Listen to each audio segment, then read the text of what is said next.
જિલ્લા શિક્ષણ અધિકારીની કચેરી ખાતે એનએસયુઆઈ આગેવાનો આવી પહોંચ્યા હતા અને ફી રેગ્યુલેશન કમિટી અંગે જે વિરોધાભાસ થઈ રહ્યો છે, જે પ્રશ્નો વાલીઓ અને વિદ્યાર્થીઓને સતાવી રહ્યા છે તે મુદ્દે રજૂઆત કરવામાં આવી હતી, પરંતુ ડીઈઓ અધિકારી હાજર ન રહેતા આગેવાનો વિફર્યા હતા અને ઉપસ્થિત અધિકારીઓ પર બંગડી ફેંકી હતી।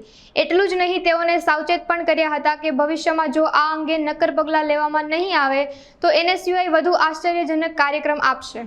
નરેન્દ્ર સોલંકી, પ્રદેશ પ્રમુખ, ગુજરાત એનએસયુઆઈ। ખાસ કરીને 2017માં ઇલેક્શનમાં વોટ મેળવવા માટે થઈ અને ભારતીય જનતા પાર્ટીની સરકાર દ્વારા જે સેલ્ફ ફાઇનાન્સ સ્કૂલો છે કે એના ફીઝમાં અંકુશ મૂકવા માટે થઈ અને એક ફી રેગ્યુલેશન્સ કમિટીની સ્થાપના કરવામાં આવી હતી અને એમાં સ્લેબ નક્કી કરવામાં આવ્યા હતા 15,000, 25,000 અને 30,000।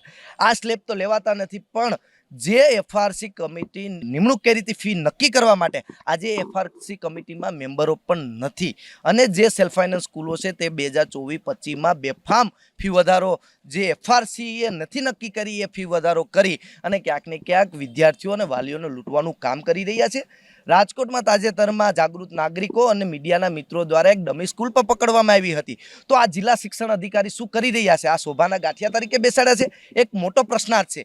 ત્યારે આજે આ બંનેને લઈ અને અમે રજૂઆત કરવા જવાના છે કે ભાઈ જે સેલ્ફ ફાઇનાન્સ સ્કૂલો દ્વારા એફઆરસી મંજૂર નથી કરેલી છતાં ફી ઉઘરાણા કરે છે એને તાત્કાલિક બંધ કરવામાં આવે।